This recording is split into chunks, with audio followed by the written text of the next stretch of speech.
Good morning, grade 7s. Welcome to lesson 5 of our online video learning. Please hit pause and answer these questions before we begin.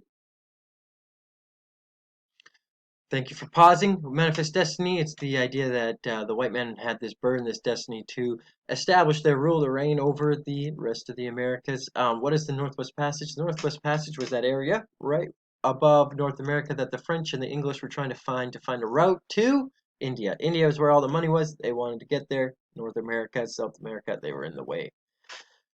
This is the second time I've made this video today. The first time it didn't work for some reason, so I'm sorry. Here is a link to a video. Watch it. I'll try to include it in a document or underneath. You can find it there. Pause the video. Watch this one.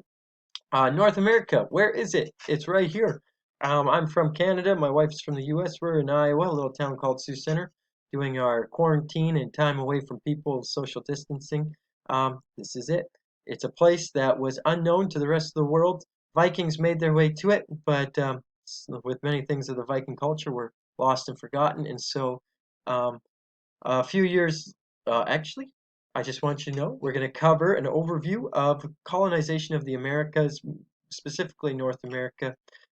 It's an overview to give you an idea how these ideas actually led to action. So, colonization, right? We all know from last time that Spain in the year of 1492 sent Columbus to sail the ocean blue. Discovered the Americas, didn't really discover the Americas, really just found the people who were living on there. They didn't know they were lost or worth discovering. But then through this discovery and trips back and forth, they discover and conquest into America for the Spanish begins. Now, it's more to Central and South America that this happened. However, it did go all the way up to Florida. There's a settlement in Florida established by the Spanish up into Mexico, moved from Mexico down along the border to Brazil. I guess they made the border to Brazil. Um, Mexico, as they arrived there, they found it to be filled with gold and silver. Remember, kings in Europe, they love gold and silver. It looks good as plates and on their crowns. It makes them feel rich and meaningful. Colonization was all about wealth. If you can get it from gold, that's the best. So the Spanish, with the people who are living there, the Aztecs are the locals. They send this guy named Cortes. He's got 600 men and he had this disease, and he told them, these people back home, we all have this disease that in our heart that can only be cured with gold, right? And the Aztec, who are probably pretty nice, like, oh well, we can help you out with gold, we got lots, don't suffer from disease. So they're actually giving them gold, but Cortez, this isn't enough. So Cortez and his people just mass murder these Aztecs in battle and take all their gold. The Spanish are now in control of and makes it a colony basically. The Cortez um, movement, right, is really led by greed. That disease of their heart is greed. Cortez in 1521 conquered the Aztecs. Over the years, it grew in population of both Americas. They had much more control, and they introduced African slavery into this land through plantations. Lots of Central America and the Caribbean islands are, much like Indonesia, very fertile, very good for growing crops, and so they began bringing African slaves in to work these crops. And these African slaves, we'll learn about later, were um, sold by Africans to these slave traders. So the English they started exploring land, but in 1606 they founded the town of Jamestown, the first English settlement in North America. They still celebrate it. They, through a lot of hardship, you got a picture of John Smith up in the corner. He was the captain of the place. Um, Stories have written about how people there were just growing tobacco and dying, and him and Pocahontas were friends. There's a movie about it somewhere, I think. With that, after 1606, the Puritans created New England. The Puritans were religious people who were being oppressed in England for their beliefs, and so they fled to the Netherlands, actually, trying to live their lives out in freedom of religion. And so they ended up going back and started a voyage on the Mayflower across, and it was for the purpose of establishing a new life for themselves, the one in which they could worship God the way they wanted to, not being oppressed by the Anglican Church and the Crown, and just starting a new life. And so they go and they found this place called New England, and it is um, also the place where a lot of your Ivy League schools come from, and is all basically started by the Puritans as they come. So begins the process of colonization, and other people are coming. They're starting new places in all along the coast, and as they expand, they have territories. The interesting thing is the Puritans didn't actually steal land from the the Native Americans. They actually kind of lived in harmony. Yes, there's a little bit of conflict early on between them, but they helped each other, and it wasn't one of oppression. However, that would change later. Um, the English in 1664 forced the Dutch out of New Amsterdam and renamed it New York. Lovely how they name everything after the towns in England. And so the Dutch presence from North America is basically gone from here, and they do have a little bit of presence in South America. We don't focus on them much because they're in this area of the world, in the Americas, they don't have much influence. However, in Indonesia, they do in other places. So um, but yeah, we can look at that later. Also, there are a lot of terrible things that happened in North America with the English, with the French, others battles between the Native Americans and the colonizers, and it was bad. And I know that it's bad, but I'm not going to cover all the bad things because I don't have enough time in my videos. This is just an overview of what happened. Things like that. There's battles, and so the colonizers are coming. They take control of New Amsterdam, which is basically a banking city. They defeated the French. The English defeated the French in the Seven-Year Wars to claim French holdings. So remember, in India, they took control of India because they won this 7 Years War, and so it's the same in North America. After they won the 7 Years War, they get to hold the French holdings in Canada, okay, in Louisiana. I think actually they keep the Louisiana one. I can't remember, but basically, most of North America has been turned into the hands of the British. The British, however, as they continue to control more lands all around the world, South Africa, India, China, the Americas, they begin to grow in wealth. As you grow in wealth, you can establish a stronger army and your reach is longer. And so as the Navy grew, the strength grew. They're an island country. They're going to have good boats. And so they begin to hold with a firm grip this world.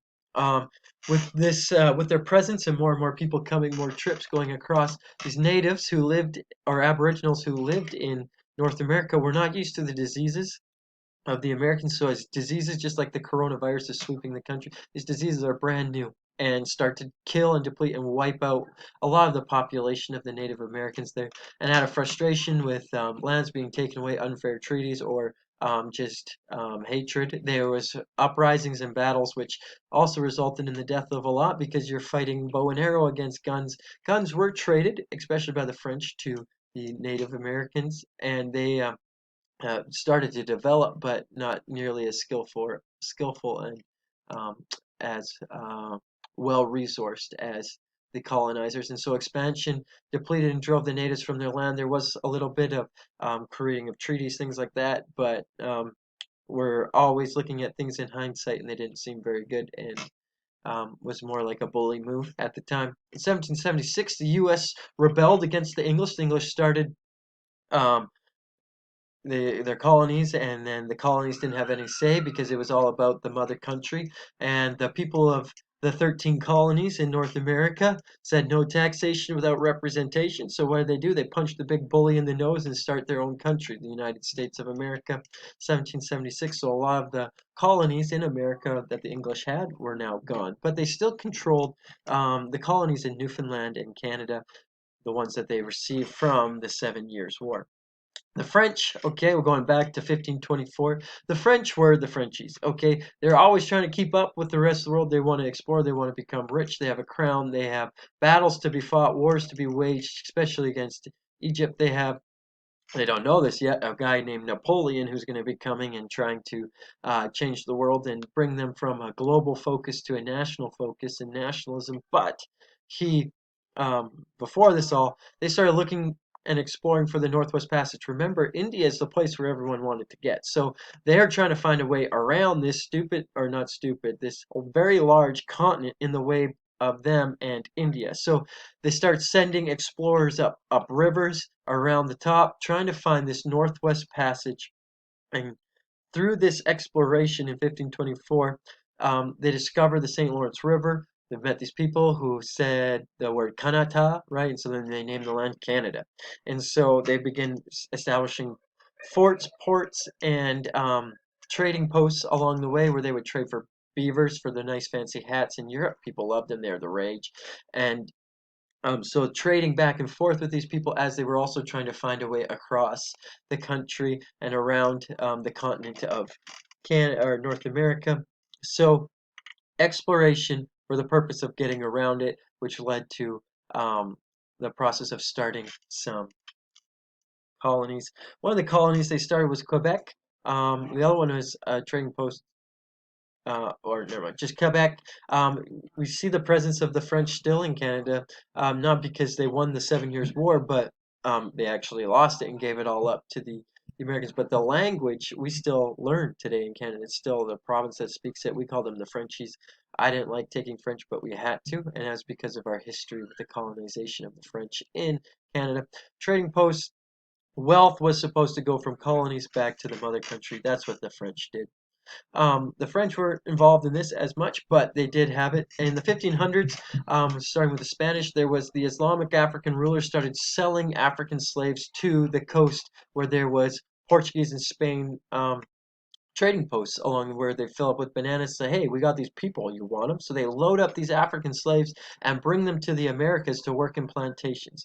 Throughout the time of slavery, up until 1870, 9.5 million Africans had been brought across as slaves to the Americas. To put that in perspective, that is uh, about a quarter of the Canadian population, okay, over this time had been brought across to the Americas to work as slaves. There's some benefits to having slaves. They're cheap, okay, very inexpensive. They're good hard workers. They know how to farm. They could run these plantations. And the other thing is they stick out, right? There's no African people living in North America. So whenever someone would find someone of black skin, they know this is a slave. And who's the slave of? Or have they run away? And so the other thing is they didn't have experience with the land. They didn't know where the nearest city was. They were put on boats, sent, started working.